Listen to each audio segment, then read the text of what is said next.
Palabra Fiel presenta un despertar en la palabra.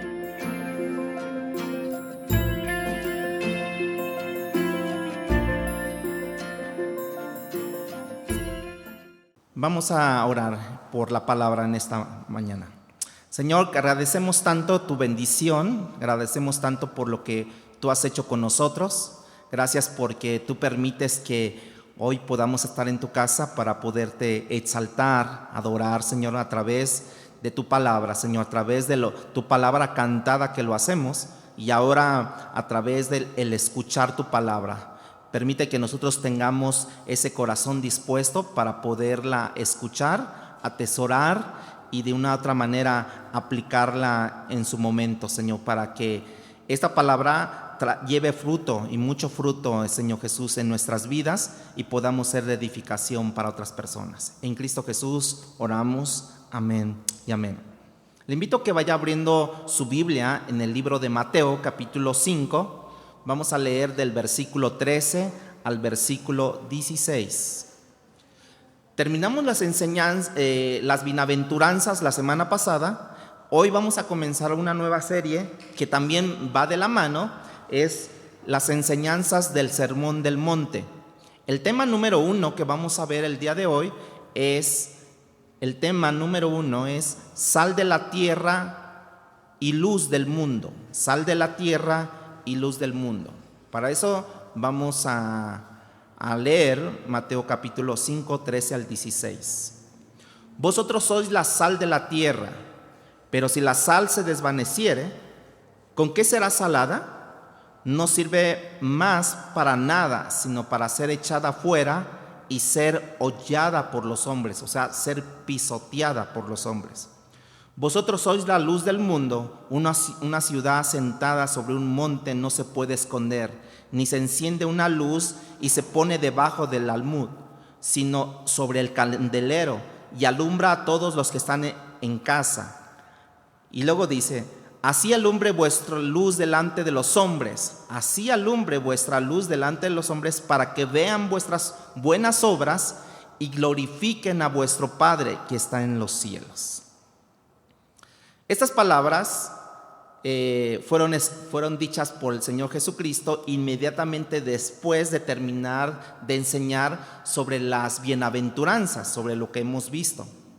Y a través de las bienaventuranzas, Él nos dejó ver cuáles eran las condiciones que Él esperaba en el interior del hijo de sus hijos, en el interior, qué es lo que Él esperaba. Y es por eso que Él nos dice en el texto anterior que Él quisiera ver hijos que fueran pobres de espíritu en las bienaventuranzas, que lloraran por sus pecados, que fueran humildes, que tuvieran hambre y sed de justicia, que ciertamente pudieran ser caracterizados por una vida de misericordia, que fueran limpios de corazón, que pudieran ser pacificadores en medio de una generación, muchas veces opuesta a la verdad de Dios, hermanos, a la palabra de Dios.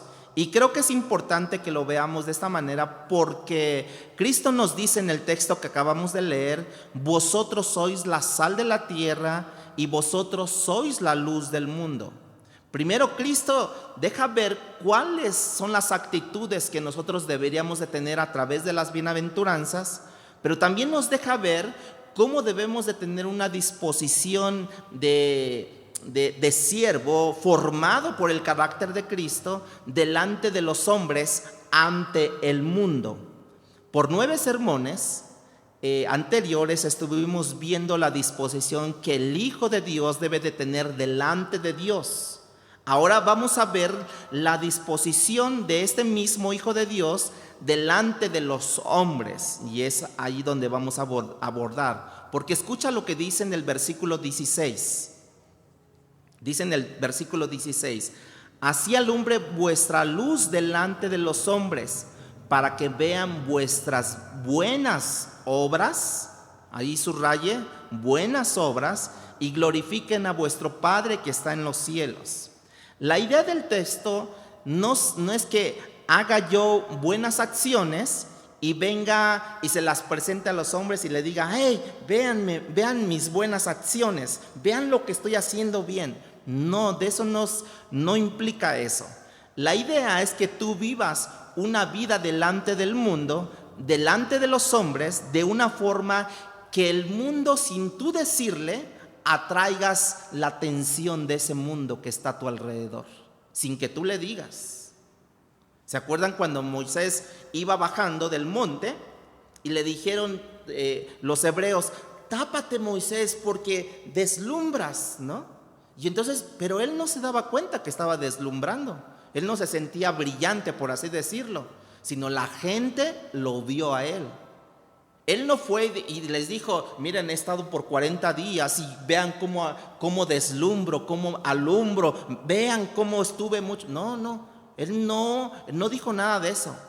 Y la idea es que vean las buenas obras. No se está refiriendo que yo vaya y las enseñe las buenas obras. Mira, ya ayudé a la persona, ya ayudé a la familia, mira, ya hice esto, ya hice aquello. No, sino que ellos vean el impacto que está brillando en ti, y dice: y vean en vosotros. ¿Para qué? ¿Para que glorifiquen a vuestro Padre que está en los cielos. Esa es la idea.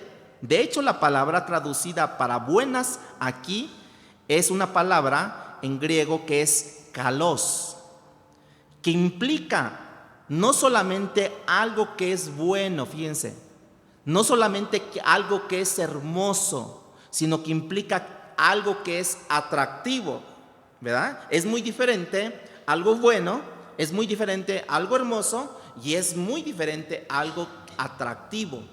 Cuando nosotros vamos a comprar algo para vestirnos o para poner en nuestra casa, vemos que sea algo bueno, sea algo hermoso, pero también que me atraiga a mí, que diga: ¡ay! Me impactó luego esto, o sea, me llamó la atención, atrajo mi atención. Bueno, eso se trata la palabra buenas, cuando tus buenas obras precisamente van a ser ¿qué? Atractivas para el mundo, tus buenas obras. Ahora, Cristo me está diciendo que yo viva delante de los hombres de tal forma que mis acciones valoren, que mis acciones las califiquen como buenas. Mis acciones las califiquen como buenas. No que mis acciones las califiquen como tache. Según dice que es cristiano, mira, y violó esto, esta ley de tránsito. Tache, porque violó esto, que no está correcto, porque violó aquello. O sea, que no, sino que ellos mismos valoren y califiquen como buenas mis acciones, la gente. No lo hago con la intención de que ellos me valoren a mí, sino las acciones que a través de una vida transformada por el Espíritu de Dios vean en mí, vean en mí las acciones y las califiquen como ellos, como buenas. Y no solamente que las califiquen como buenas, como hermosas, no, sino que las califiquen como algo que es atractivo para ellos. Tratar de imitar, voy a imitar porque eso me atrae, porque eso es bueno. Y ellos quieran venir en dirección de quién eres tú, o qué haces, por qué eres así tan diferente. ¿Les han dicho a ustedes? ¿Por qué eres tan diferente? Pero en el buen plan, no que, ¿por qué eres tan diferente? ¿De qué planeta eres? No, sino que ellos vean que eres diferente en conducta, que vean que seas diferente en que sí respetas todo, ¿no? Que sí obedeces todo, pero que hay algo, un plus en ti, que eso magnifica, que te hacen la pregunta: ¿eres tan diferente? Por ejemplo, yo les puedo decir como testimonio, ¿no? De mi esposa, ¿no? Cuando yo la conocí a ella, pues no sé qué pasó, pero yo la conocí y de repente ella me dijo: oye, ¿por qué eres tan diferente? ¿Yo? No. Pues yo te dije: a ver, pues no sé, ¿no? Dice: porque hablas muy diferente y como que hay algo diferente en ti. Entonces ya yo entendí. Entonces dije: entonces lo que yo dije: mire, lo que pasa es que yo soy cristiano. ¿Sí? Sí, yo soy cristiano. Y como yo le estaba explicando algunas cosas a ella, entonces dice, es que explicas bien. O sea, yo dije, no explico bien. Pero entonces yo le dije, mira, yo voy a una iglesia cristiana y ahí doy enseñanzas y todo, ¿no? Pero así como me había preguntado Rosy en su momento, me habían preguntado muchos clientes que yo visitaba, ¿no? Señores, señoras, eso. Y siempre les decía lo mismo, también me decían a mí eso. Entonces yo siempre los invitaba a la iglesia, pues si quieren vayan, que quién sabe qué. De donde yo estaba trabajando, en el área que yo trabajaba, a donde yo iba a la iglesia quedaba como hora y media más o menos quedaba. Yo dije, pues el que quiere azul celeste, pues que le cueste, ¿no? Bueno, me refiero al evangelio, no a mí, no, me refiero al evangelio. Y entonces yo invité a Rosy, le dije, mire, la iglesia está en tal parte, si quiere puede llegar y todo eso. Pero así como otros, yo había invitado, jamás habían ido. Pero ¿qué creen? Que Rosy llegó, ¿no? Y ya llegó y ya ese día pues también estuve ministrando y le di la bienvenida. Miren, nos visita aquí Rosy, y bueno, ya. Y siguió permaneciendo. Bueno, al cabo de, yo creo que unos 4 meses, yo creo, tomó la decisión de bautizarse. O sea, empezó a abrazar el evangelio ella, empezó a abrazar el evangelio. Y después estuvo en otra iglesia, allí se metió al instituto bíblico. O sea, pero me refiero que a lo que voy yo con la esencia, que vean tus buenas obras, para que ellos que glorifiquen a vuestro Padre que está en los cielos. Entonces, la intención de Cristo es que tú seas diferente en tu conducta. No que digan, es que eres un santurrón. No. Que eres tú, según tú piensas esto, y que quién sabe que no. O sea, que no entremos en dilemas, sino que, no sé, hay algo que voy a ayudar a alguien, que hay alguien que necesita ayuda, yo la ayudo porque Cristo vive en mi corazón y entonces yo le extiendo la mano a esta persona y entonces la gente se queda, oiga, sí, qué bueno que la ayudó. Entonces están viendo ellos ¿qué? Buenas acciones. Amén. Cuando tú revisas la historia de los primeros cristianos, ellos pudieron prolongar, porque ahí voy con voy a abrir un paréntesis con esto. Ellos pudieron prolongar sus vidas muchos años si ellos hubiesen renunciado simplemente al papel de ser sal de la luz, sal de la tierra y luz del mundo, hermanos. ¿Por qué? Porque precisamente, hermanos, muchos de ellos fueron aserrados por dar un testimonio, fueron expuestos a ciertos golpes, ciertos maltratos psicológicos, físicos, por poner el evangelio por delante. Dieron su vida por la causa de Cristo, hermanos. Y ellos pudieron haber prolongado su vida en esa tierra, pero no decidieron eso y quisieron poner por delante el evangelio de Cristo y muchos fueron muertos. Usted puede ver que el apóstol Pablo vivía de un lío en otro lío, pero para bien. Donde él llegaba causaba un alboroto. Él llegaba, por ejemplo, él llegó a la ciudad de Éfeso, comenzó a predicar y nosotros vemos que se produjo un alboroto, no pequeño. Lucas, que se encargó de escribir su historia de Pablo, vio que no solamente era un alboroto, sino un gran alboroto. ¿Por motivo de qué? Del camino. En ese momento se registró que el camino precisamente era dado un nombre a los primeros cristianos, los del camino. Así les decían a los primeros cristianos, los del camino. Ya hasta mucho después, como unos 30 años después, se les llamó por primera vez cristianos en Antioquía.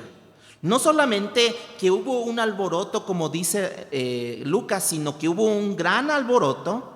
Y la razón de ese alboroto fue porque Pablo estaba predicando la palabra, hermanos. La vida de Cristo no fue diferente. Cristo alborotó a los escribas, a los fariseos, a los gobernantes en turno, alborotó al pueblo. De hecho, el último alboroto de la vida de Cristo, hermanos, fue el mismo día que fue crucificado. cuando la ciudad entera se empezó a levantar y gritar: crucifíquenle, crucifíquenle, crucifíquenle, causó un gran alboroto Cristo. El ser la sal y la luz causa alboroto en esa tierra, hermanos. Eso fue exactamente lo que le pasó al apóstol Pablo. Eso fue exactamente lo que le pasó a nuestro Señor Jesucristo. Cuando Pablo llega a Éfeso, su predicación se constituye en una amenaza contra el negocio de los plateros de la ciudad. Demetrio, que encabezaba a estos plateros, ellos provocó en la ciudad un alboroto porque estaba en riesgo su negocio de ser plateros. Ya les expliqué cuando vimos el libro de los Hechos que Demetrio y todos los plateros en Éfeso hacían figuras de la diosa Diana en ese momento, y se vendía muchísimo, y era su gran negocio en esa ciudad. Cuando Pablo llega y les predica que nada a los ídolos, que nada a las figuras, que nada de eso, no tienen pies, decía, ¿no? Tienen pies y no caminan, tienen ojos pero no ven, tienen boca pero no hablan. Entonces, cuando muchos se convierten a Cristo, dice que muchos de ellos trajeron sus libros de brujería, de hechicería a la plaza central de Éfeso y los quemaron y todo eso. Entonces causó un gran alboroto. Muchos se convirtieron al cristianismo. ¿Y qué creen? El negocio de la plata bajó de las figuras de la diosa Diana. Bueno, hermanos, el rol de la iglesia debe de ser precisamente ser la sal de la tierra y la luz del mundo. Con eso vamos a hacernos dos preguntas el día de hoy nada más. La primera es: ¿qué relación guarda el cristiano con la sal? ¿Qué relación guarda el cristiano con la sal? Porque tenemos que recordar cosas como cuando leemos, que quizás nosotros no estamos muy al tanto de las cosas, pero que Cristo en ese momento a esa comunidad les hablaba y que ellos entendían perfectamente de qué hablaba cuando les dijo que ustedes deben de ser la sal de la tierra. Cristo usaba ilustraciones de cosas que tenían que ver con su vida diaria de las personas, que ellos al oírlas perfectamente las entendían de qué se trataba eso. Así que la sal para esa gente, ¿qué era? ¿Qué representaba? ¿Cómo se usaba? Porque cuando ellos oyeron, ellos lo entendieron perfectamente. Bueno, yo creo que no es un secreto que nadie aquí entienda que la sal era y continúa siendo un preservador de ciertos alimentos. En aquella época no había refrigeración y la manera de conservar los alimentos era por medio de la sal. De tal forma que Cristo le está diciendo a esta gente: vosotros sois la preservación de la tierra. Vosotros sois la preservación de la tierra. La pregunta es, nosotros hemos visto alrededor de la historia eso.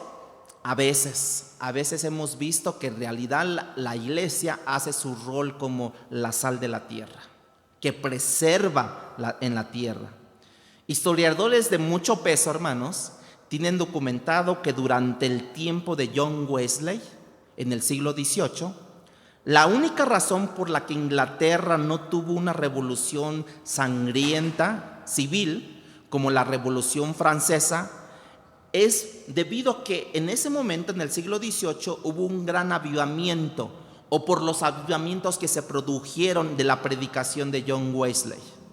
De manera que Dios usó la predicación de su palabra a través de hombres para precisamente contener la maldad de la generación, y eso es lo que la iglesia del siglo XX y el siglo XXI no logra hacer al día de hoy. Nos intimida más que nuestro trabajo se burlen de nosotros. Nos intimida más que nuestros familiares se burlen de nosotros al decirle: es que somos cristianos. No, es que ustedes quién sabe qué. Yo tengo familiares que no son cristianos, pero cuando los veo siempre les predico la palabra. Hasta me dicen: ya primo, que quién sabe qué. No, ya primo, te vas al infierno. O sea, y siempre les pongo Hebreos, ¿no? Si hoy oyeres la voz de Dios, no endurezcáis vuestro corazón. O sea, es como si ellos vayan a un precipicio, hermanos, y yo estoy nada más viéndolos acá y no hago nada por ellos. Pero yo también trato de ser ecuánime, no de hostigarlos, porque también ahí está la otra parte, hermano. Unos que, híjole, no, parecen que te están condenando, ¿no? Más bien si ya te estaba haciendo al infierno, como que te dan la patadita para que te vayas más rápido. Tenemos que ser prudentes, ecuánimes, ¿no? Siempre tengo una prima que a lo mejor me está escuchando, hola, porque sí me dijo la semana pasada, te estuve viendo, que quién sabe qué, no es cristiana, como que le gusta y así como que, oye primo, pero háblame, dime, ¿no? Y yo siempre le digo de la palabra de Dios. Pero la intención, hermanos, es que cuando la iglesia cumple su rol de ser la sal, hermanos, precisamente preserva en esta tierra, hermanos. Pero Dios no ha cambiado, hermanos. Dios sigue siendo el mismo. No ha perdido su entusiasmo, no ha perdido nada ni su poder. Porque el texto que leímos allí dice que nosotros somos la sal de la tierra, la luz del mundo. Y está directamente relacionado a las características que ya vimos anteriormente de las bienaventuranzas. De manera que para tú poder hacer en las manos de Dios, tú tienes que haberte convertido a Cristo primeramente. Tú y yo tenemos que convertirnos y convertirnos en un cristiano de pobre de espíritu, que llora por sus pecados, que es humilde, que es misericordioso, que es limpio de corazón, que es pacificador. Todo eso necesitamos precisamente para ser instrumentos poderosos en la mano de Dios, hermanos. Y uno de lo que nosotros podemos entender, una de las formas, es que yo puedo ver que quizás de una manera Dios me quiera usar para mi generación, pero yo también tengo que tener un corazón dispuesto. Lo que vamos a hacer este sábado que viene, ¿no? Ir a predicar la palabra de Dios. A lo mejor vamos a predicar de una forma muy diferente, porque va a haber payasitas, ¿no? Va a haber dinámicas para los niños, los niños van a escuchar la palabra de Dios y nosotros vamos a estar nada más como que atentos en lo que podamos servir en todo lo que hagamos allí, ¿no? Pero Dios dice en su palabra que, por ejemplo, en el tiempo de Moisés no había ningún hombre sobre la faz de la tierra más humilde que Moisés, hermanos. Dios dijo eso porque Dios le tomó 40 años trabajar con Moisés en su carácter. Trabajó allí en el desierto, allí con su suegro Jetro, allí recibiendo órdenes, que en el palacio del faraón Moisés daba órdenes. Y ahora se va a una ciudad desconocida a recibir órdenes. Dios trabajó en el carácter de Moisés. Pero Dios no podía hacer, diríamos nosotros, Dios no podía hacerlo solo sin nosotros los hombres. Creo que sí, pero el Dios que por alguna razón yo no acabo de entender y no creo que haya explicación para eso, Dios ha diseñado en su plan de transformación que ocurra vía seres humanos esto, que Él va a usar a seres humanos. Porque Dios, mira, Dios puede cambiar, no sé, ¿a quién le estás predicando que no quiere recibir de Dios, que no quiere recibir palabra, que no quiere? Dios en su momento le cambia la mente luego a esa persona. Así se lo puede cambiar. Es que ya Dios ya le prediqué tanto, pero no quiere.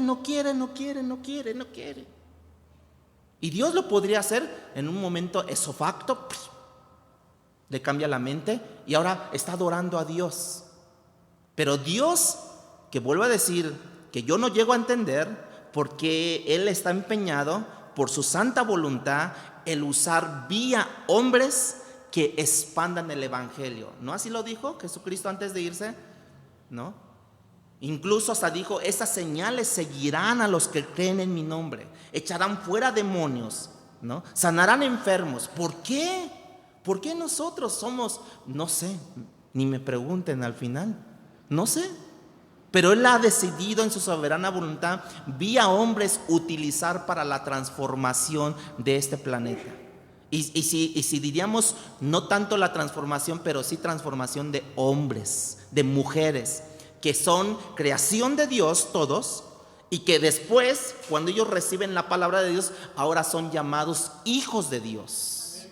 Ya no solamente eres creación, sino ahora ya eres hijo de Dios. Así es que Dios ha diseñado todo esto, hermanos. Vamos a Ezequiel capítulo 22, versículo 30. Hablando de que Dios ha diseñado este plan de transformación que ocurra vía hombres que Él ha de usar. Y Ezequiel capítulo 22, versículo 30 dice: y busqué entre ellos hombres que hiciesen vallado y que se pusiese en la brecha delante de mí a favor de la tierra para que yo no la destruyese. ¿Y qué termina diciendo? Y no lo hallé. Dios está hablando: yo busqué en esta generación a una persona que se pusiese en la brecha de mi santidad, de mi justicia, y que intercediera a favor de esta nación para no destruirla, y que no encontré ese hombre. Fíjense cómo está ahí. A veces solo se requiere un solo hombre valiente, justo, para detener la maldad, y dice la Biblia que nunca se halló.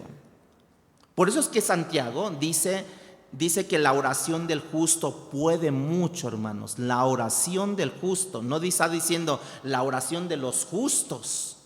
Con tan solo una persona puede haber un cambio, hermanos. Eso no es muy distinto a lo que nosotros leemos en los tiempos de Abraham. Dios se le aparece a Abraham y le dice: voy a destruir a Sodoma y a Gomorra.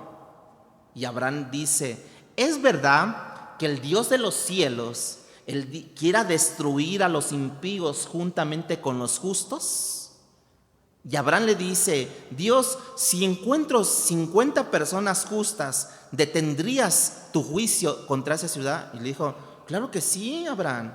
Tú sabes que yo soy un Dios justo, misericordioso, claro que sí.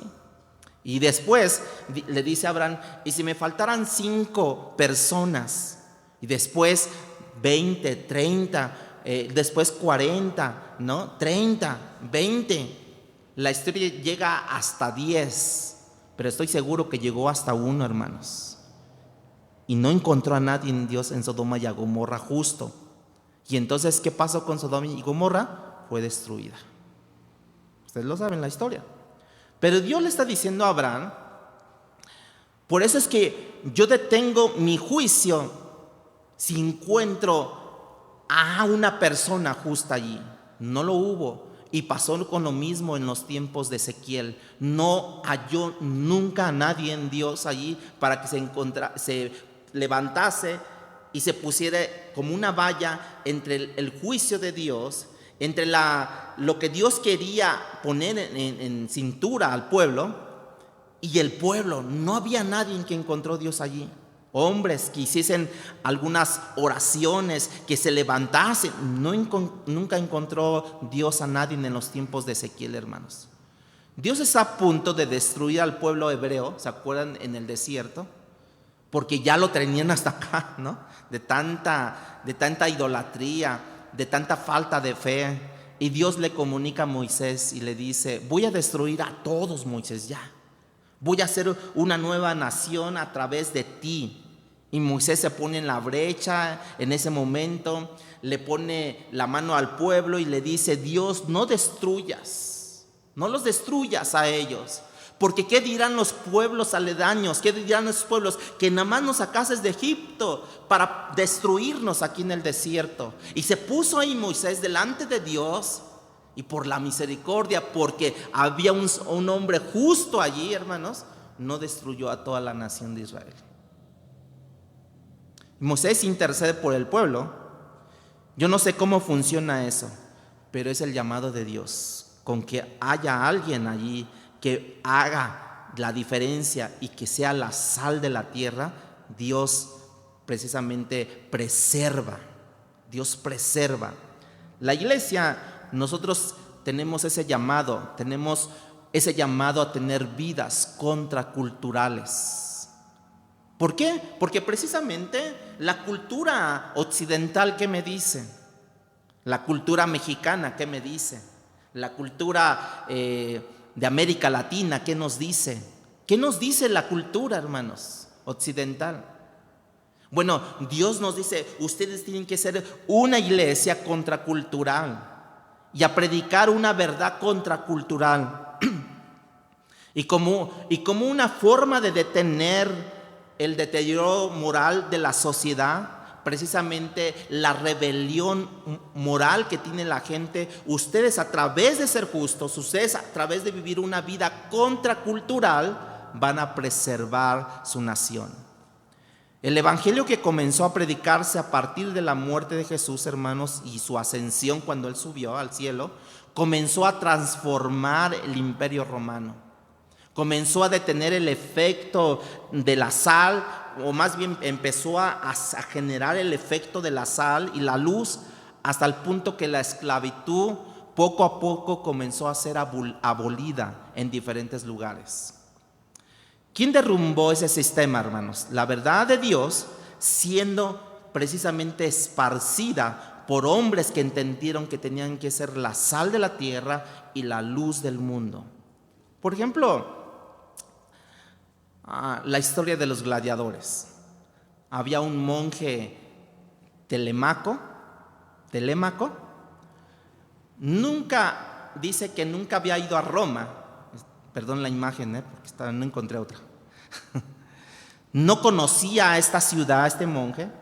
Es movido por el Espíritu de Dios ir a Roma. Telémaco llega a Roma, él está impresionado con todo lo que él ve los edificios, ve la estructura y escucha voces saliendo de un edificio, decide entrar al edificio y él queda asombrado cuando él ve que aquí hay hombres que se están destruyendo, se están matando por pura diversión. Ahí en la imagen lo veíamos, ¿no? Cómo se estaban ahí matando.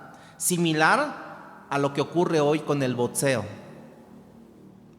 ¿Ustedes han visto cómo quedan los boxeadores?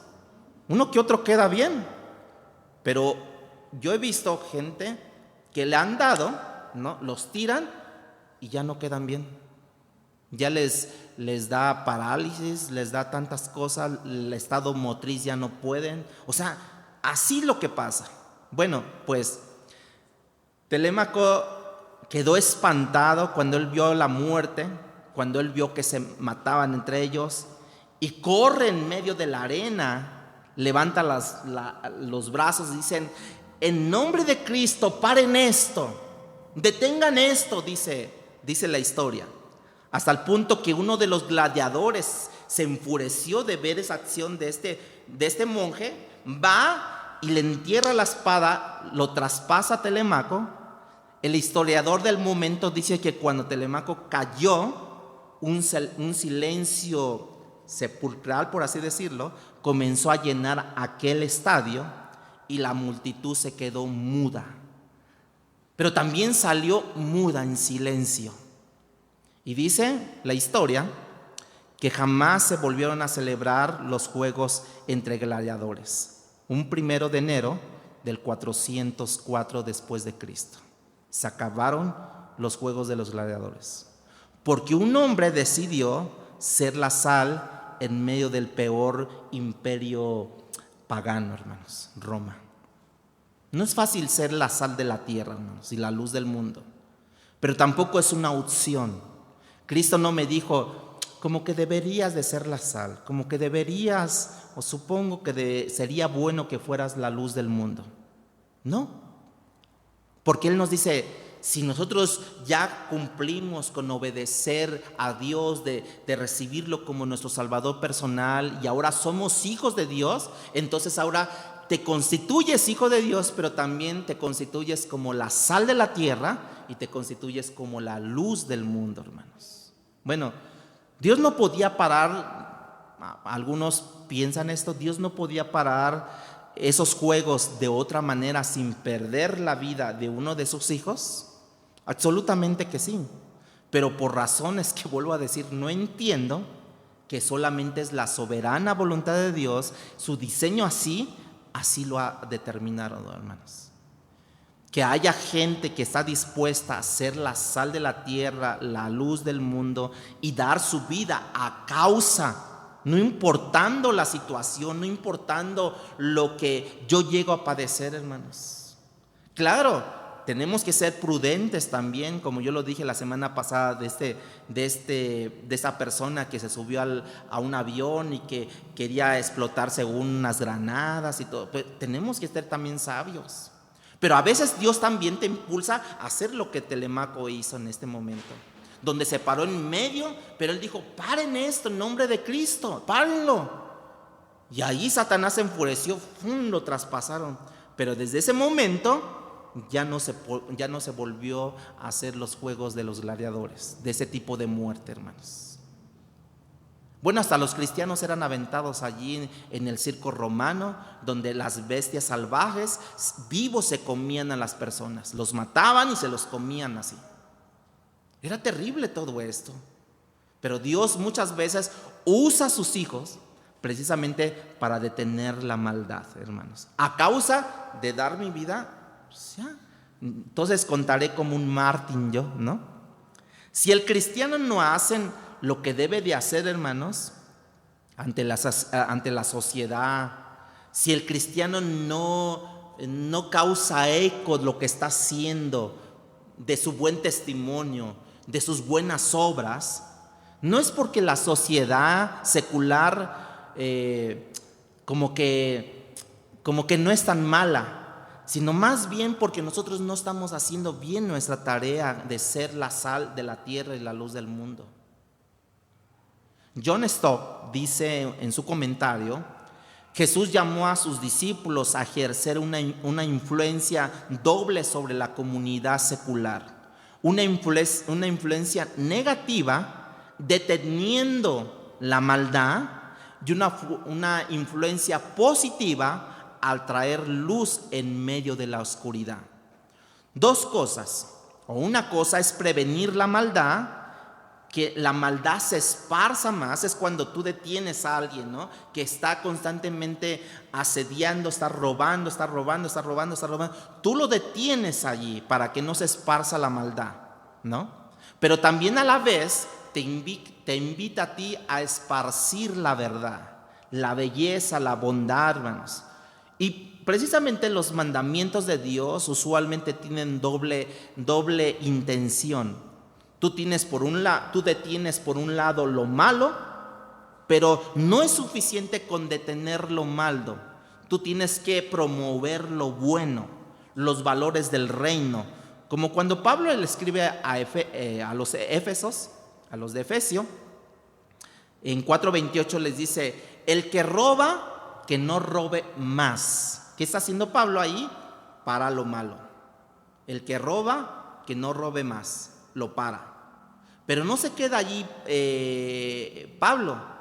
Él sigue y les dice: bueno, el que robe, que no robe más, pero que comience a trabajar para que ayude a los que no pueden. ¿Qué está haciendo ahí? Promoviendo lo bueno, Pablo. Y eso es lo que se supone que tengamos nosotros como función, nuestra tarea, mi tarea, tu función, mi función, tu tarea, mi tarea, hermanos. El apóstol Pablo escribe a Tito capítulo 2, versículo 10, en una ocasión que ciertamente se está refiriendo a los esclavos, pero que la aplicación es para todo el mundo con esto. Les dice que vivan unas vidas tales que sus vidas fueran como un adorno. Esa palabra adorno viene de una palabra griega que es cosmeo. Ya más o menos entienden que es cosméticos. Habla de tener una vida que adorne nuestras vidas con el cosmético de la doctrina de la palabra de Dios. Ustedes, damas, saben de los cosméticos, saben cómo se puede embellecer a alguien con los cosméticos, ¿sí o no? Se los quitas, ¡ay! ¿Quién eres tú, no? Y se los ponen, ¡wow! ¿No? Ustedes los pueden transformar. Los cosméticos hacen esa función, transformar, embellecen. Hay otros que en vez de embellecerlos, híjole, no.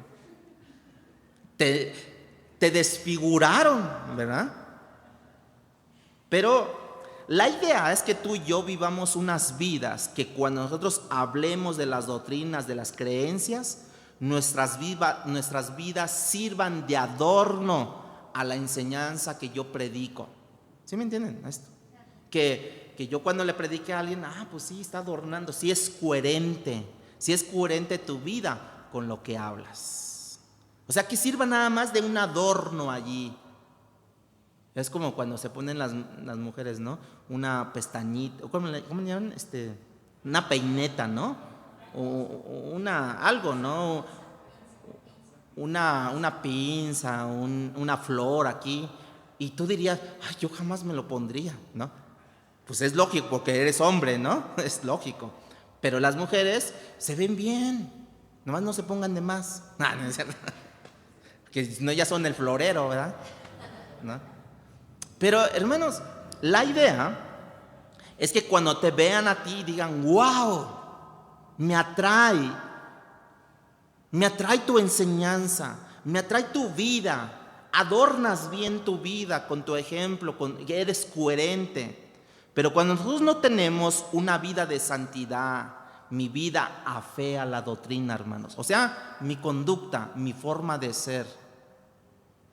Pues así soy yo, y pues qué. Pues no. O sea, estás afeando la doctrina, estás afeando la enseñanza, estás empañando y lo hace lucir peor cada día, hermanos. En ese momento podemos decir que la sal se me está pidiendo a mí que yo sea, ha perdido su salinidad, hermanos. Alguien podría decir, no sé cómo la sal pierde su salinidad, porque la sal es eso, salado, es su naturaleza. Es como decir que el agua pierde su capacidad de mojar, porque el agua es eso, tiene esa capacidad de donde cae, moja. Pero la manera de cómo lo hace no deja de ser sal al final del día, pero sí pierde su salinidad. Su efecto de transformación, de preservación, es contaminado con otros elementos que están a su alrededor de esa sal y pierde su salinidad. Cuando nosotros nos juntamos como hijos de Dios con personas que hablan, como lo he dicho, hablan los hombres, que hablan mal de las mujeres, yo estando allí riendo, ¿quién sabe qué? Estoy perdiendo ¿qué? Mi salinidad yo. La estoy perdiendo. Y estoy diciendo de la gente, o están hablando de hombres, las mujeres, porque también se da, no solamente los hombres hablan de mujeres, las mujeres cuando se reúnen, wow, hay que ponerles, ¿cómo se llama? Micrófonos, micrófonos ambientales, ¿no? Ahora resulta que la sal es contaminada, hermanos, y no puede preservar, ni puede transformar. Y eso es lo que le está pasando a la iglesia, le pasó a la iglesia del siglo XX y le está pasando a la iglesia del siglo XXI. Es una sal contaminada que ha perdido su efecto. Y Cristo dice entonces que la sal, debido a que ha perdido su efecto, no solamente para poder expanderla en esa tierra, hermanos, sino solamente queda algo que hacer con esa sal que ha perdido su efecto. Dice que es pisoteada, hollada esa sal. No sirve para nada más que pisarla y sacarla. Exactamente como la iglesia está siendo en el día de hoy pisoteada por el mundo de hoy en día, hermanos. Hay una falta de credibilidad en aquellos que han sido transformados por la palabra de Dios. Por ejemplo, no hay credibilidad en los famosos falsos apóstoles o profetas de hoy en día. No hay credibilidad en aquellos incluso que pudieran estar predicando la sana doctrina o correctamente, porque los demás que han creado una mala fama de la fe cristiana, hermanos, no hay salinidad en la iglesia del día de hoy. ¿Dónde está la sociedad que está siendo cambiada por los valores cristianos de hoy, hermanos? Bueno, Estados Unidos se fundó en realidad por puro cristiano.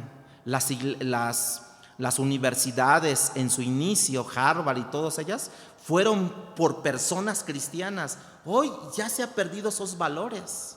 Ya han metido la opresión para los cristianos que van allí. Ya no hay libertad como antes era. O sea, ya han perdido la salinidad los hijos de Dios. Pero usted vaya a una iglesia cristiana allá y son de miles las iglesias. Son de miles. Pero han perdido su salinidad. Lo han visto como hoy se ve en el romanismo, ¿no? Ah, pues sí, soy católico, ¿no? ¿Y cuándo vas a la iglesia? En el próximo bautizo, en el próximo 15 años, en la próxima boda. Y ya está ahí, ya no hay. Y así pasa con las iglesias. Están muchas iglesias llenas, o están iglesias cortas, pequeñas, pero han perdido muchas veces la gente su salinidad porque han vacilado con el evangelio. Fíjense, supuestamente la tasa de conversión en América Latina supera a la tasa de natalidad. En otras palabras, en los días de hoy hay más gente convertida al evangelio que gente que bebés están naciendo. Fíjense cómo es en América Latina. Pero todos los días en América Latina es más corrupta, más violenta, más drogas, más robos, más violaciones, más crímenes, más cárceles. ¿Cómo está eso? No hay sal, o la sal que hay ha perdido su efecto, hermanos. ¿Ven cómo es? Hay más cristianos, pero hay más corrupción. Entonces, ¿cómo? No hay lógica allí, porque han perdido su salinidad la gente. Bueno, voy para el otro. Segunda pregunta. ¿De qué manera el cristiano puede ser la luz en medio de la oscuridad de su mundo? No que podamos ser nosotros, sino dice la Biblia que sois la luz. Es un indicativo ahí, algo que es, algo que ya es todo, hermanos. O algo que ya es dado, esa luz. No es que si tú prefieres agarrar la luz, no, tú ya eres luz. Fíjense que es importante que lo veamos así, porque cuando la luz no está saliendo, yo tengo que preguntarme, ¿qué es lo que está pasando? No está saliendo la luz y tengo que preguntarme, ¿qué es? Como soy hijo de Dios, como soy la luz de Dios, ¿qué es lo que está pasando con mi luz? ¿Se acuerdan que en algún tiempo había bombillas o habían las lámparas de gas? No sé si se acuerdan de esas lámparas de gas. Y muchas veces esa lámpara de gas se iba desgastando lo que llamaríamos las mechas, ¿no? ¿El qué? El capuchón, exactamente, sí. Se me estaba olvidando, porque yo lo usé, aunque usted no lo crea. Bueno, el capuchón, cuando tenía un desgaste, entonces prendía, pero no iluminaba como tal. Otras veces, los conductos del gas que llegaba hasta el capuchón estaban siendo tapados por los mismos, precisamente por las mismas, el capuchón como tela, más o menos, se metía cuando entonces iba tapando los conductos. Fíjense, muchas veces al cristiano le pasa lo mismo. O tu capuchón no funciona, porque puro capuchino quieres, y no quieres ajustarte, y tus conductos están siendo tapados, y por eso no avientas el suficiente gas, por así decirlo. No hay el conducto suficiente limpio para que pueda llegar y pueda agarrar bien la luz que se necesita a través de este combustible que es el gas. Hermanos, de manera que yo tengo que entender esto, que el reino de Dios es asociado con el reino de la luz, ¿sí? El reino de Dios es asociado con el reino de la luz, pero que también el reino de Satanás es asociado con el reino de las tinieblas, de la oscuridad. Nosotros también sabemos que el pecado y el mundo ha sido asociado con las tinieblas y la oscuridad, y que la santidad de Dios y la verdad ha sido asociado con la luz. ¿A qué me refiero de todo esto? Que nosotros nos encontramos representados por la luz, y los que no están en Cristo están siendo representados precisamente por la oscuridad. Vea lo que dice en San Juan capítulo 3 versículo 19. Y esa es la condenación, que la luz vino al mundo, y esa es la condenación, que vino al mundo, la luz vino al mundo, y los hombres amaron más las tinieblas que la luz, porque sus obras eran malas. Y como decía el texto original de Mateo, que vuestras obras deben de ser buenas. Y aquí dice, como ellos prefirieron la maldad, ellos prefirieron las tinieblas, dice, porque sus obras eran malas. El hombre amó más su pecado, el sistema del mundo, la forma de vivir, el sentir del mundo, precisamente que la revelación de Dios. Y esa era una condenación. Su juicio no fue tanto que no conocieran a Cristo en un sentido. Su juicio, o mi juicio, o tu juicio en un momento dado fue cuando te envié, dice Dios, mi revelación, pero amaste más tus pecados, tus malas obras. ¿Sí o no? ¿Cuántos de ustedes se resistieron a recibir a Cristo? ¿Cuántos de ustedes fueron, no? Y más en la escuela, que nos meten las filosofías, ¿no? Y no resistíamos. Otros fuimos más blanditos, otros Dios tuvo que, así como les dije, cambiar nuestra mente en ese momento, porque sabía que nuestro camino era de continuo pecado, hermanos. ¿Sí? No sé si usted se pusiera a pensar, si no fuera hijo de Dios, ¿usted qué no haría? De verdad, pura maldad haría. Como dice un dicho, ¿no? El que no tranza, no avanza. ¿Y cuántos no tranzaríamos? ¿Cuántos no, para poder avanzar, pisotearíamos? Para poder llegar a nuestra meta, ¿a cuántos no deberíamos haber destruido? ¿No les llegó a pasar a ustedes en la escuela, no? Que les decían los profesores, los amenazaban, y por mí, tú no sales de la escuela. Pues ¿que usted va a estudiar por mí o cómo está? ¿No? Y entonces casi ya cuando salíamos de la escuela le enseñábamos el diploma, el certificado al profesor ese, ¿no? Que nos prometió que por él no íbamos a salir, y que por él nos volamos una materia. Bueno, por mí no pasas. No, pues ya tenías que ir con el supervisor a orientación escolar y decirle, ¿sabe qué? Así está, que me haga otro el examen, como sea, pero que me lo haga otro, porque él dice que no por él. Bueno, ahora ¿qué pasa, hermanos? Si tú realmente ejerces tu rol, tú comienzas a llevar esta luz al mundo. Bueno, tú has estado en una habitación medio dormido, en la oscuridad, medio dormido, y de repente llega tu mamá, de repente llega tu papá, de repente llega tus hermanos y te prenden la luz, y tú como que apenas estás conciliando el sueño y de repente te prenden la luz. ¿Qué dices eso? ¿Qué dices tú a esto? Apaga eso.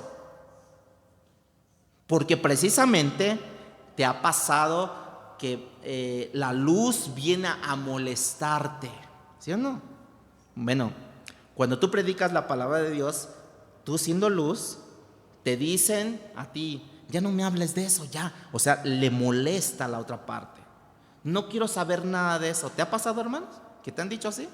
Y tú aquí con la luz, con la lámpara encendida, ¿cuántos watts, no? O sea, que es irritante a los ojos del mundo, tan irritante como que la luz que te prendieron esa noche que estabas medio dormido y te molestó, apaga esa luz, ¿no? Bueno, así tu luz irrita a las demás personas, porque ellos están en oscuridad y vienes tú con luz, le irrita, tápenlo, ¿no?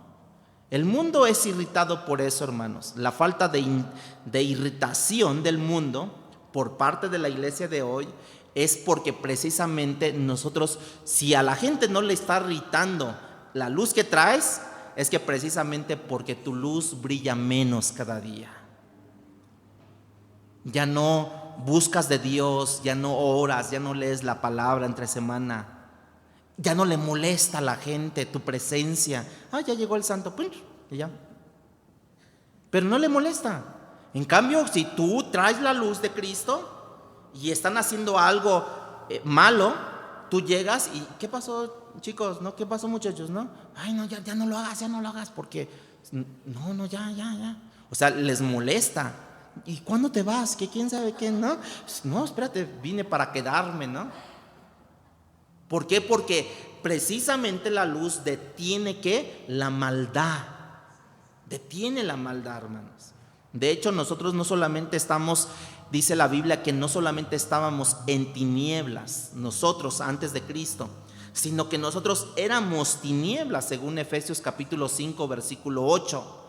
Porque en otro tiempo tú, yo, éramos tinieblas, mas ahora ya no es una opción, sino tú y yo sois luz. Entonces dice, andad como es digno de un hijo de luz. Anda así. No andes conforme al hijo de afuera, conforme al hijo de la oscuridad, sino tú ahora anda en la luz. Ese es, hermano, lo que nosotros llegamos a tener.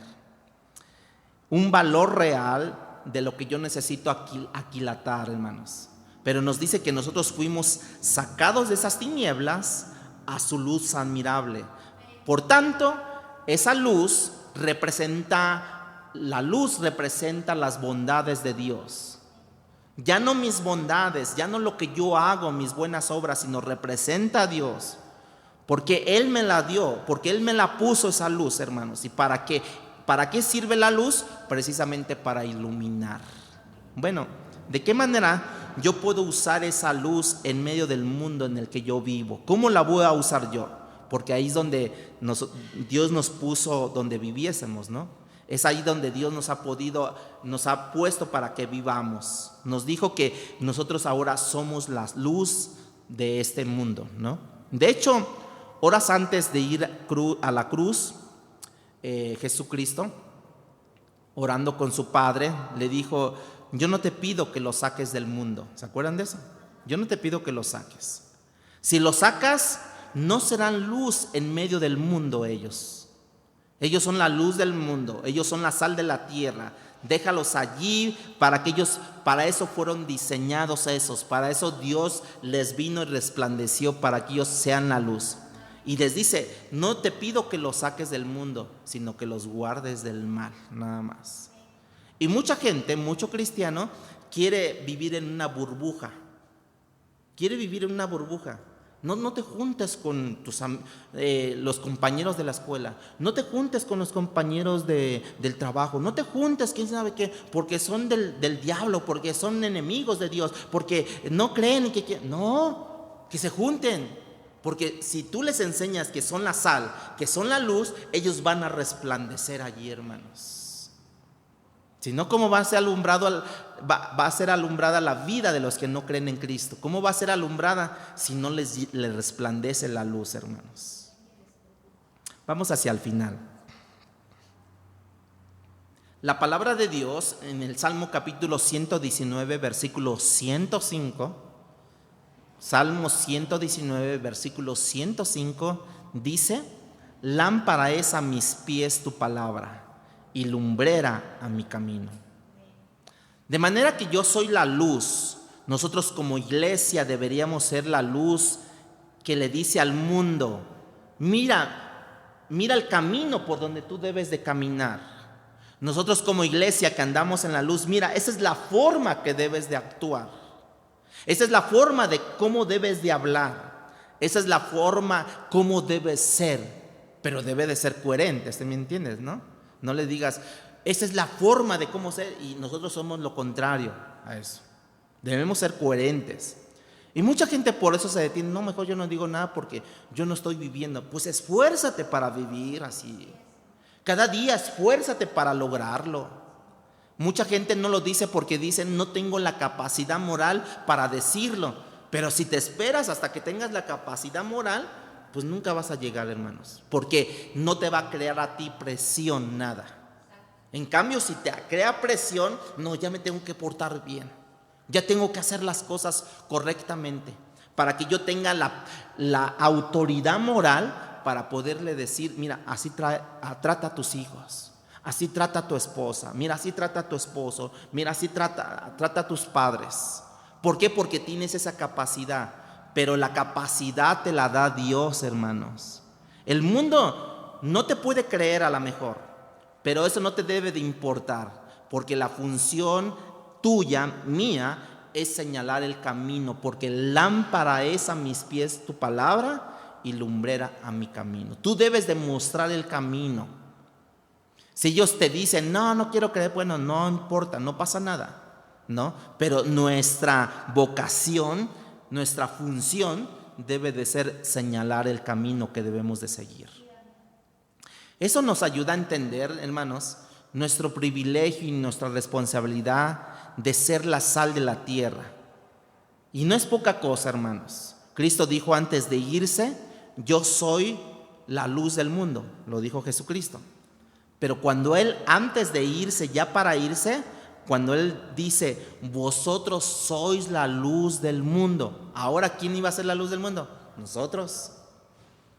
El mismo poder actuando en Cristo es el mismo poder que va a actuar en ustedes. Pero tenemos que ser hijos de Dios, luz, hijos de luz. Hermanos, con las cualidades que ya se nos dijo a través de las bienaventuranzas. Voy a terminar con un texto bíblico, váyanlo buscando, Efesios capítulo 5, del versículo 8 al 16, vamos a leerlo. No lo voy a explicar, solamente lo voy a leer, pero creo que va a quedar muy claro con todo lo que ya enseñé en esta hora. Pero sí les pido que lo vayamos reflexionando. Efesios 5, capítulo 5, versículo 8 al 16.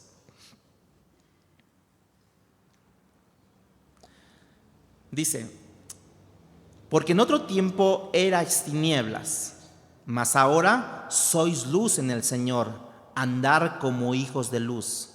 Porque el fruto del Espíritu es en toda bondad, justicia y verdad, comprobando lo que es agradable al Señor. Y no participéis de las obras infructuosas de las tinieblas, sino más bien reprenderlas. Cuando estén haciendo algo mal, reprenderlo. Porque vergonzoso es aún hablar de lo que ellos hacen en secreto, mas todas las cosas, cuando son puestas en evidencia por la luz, o sea, por ti que traes la luz, son hechas manifiestas, porque la luz es lo que manifestó todo. Por lo cual dice, despiértate tú que duermes, aprovechando también, ¿verdad? Y levántate de entre los muertos y te alumbrará Cristo. ¿Verdad? Mira pues con diligencia como andéis, no como necios, sino como sabios, aprovechando bien el tiempo, porque los días son malos. Pónganse de pie, hermanos.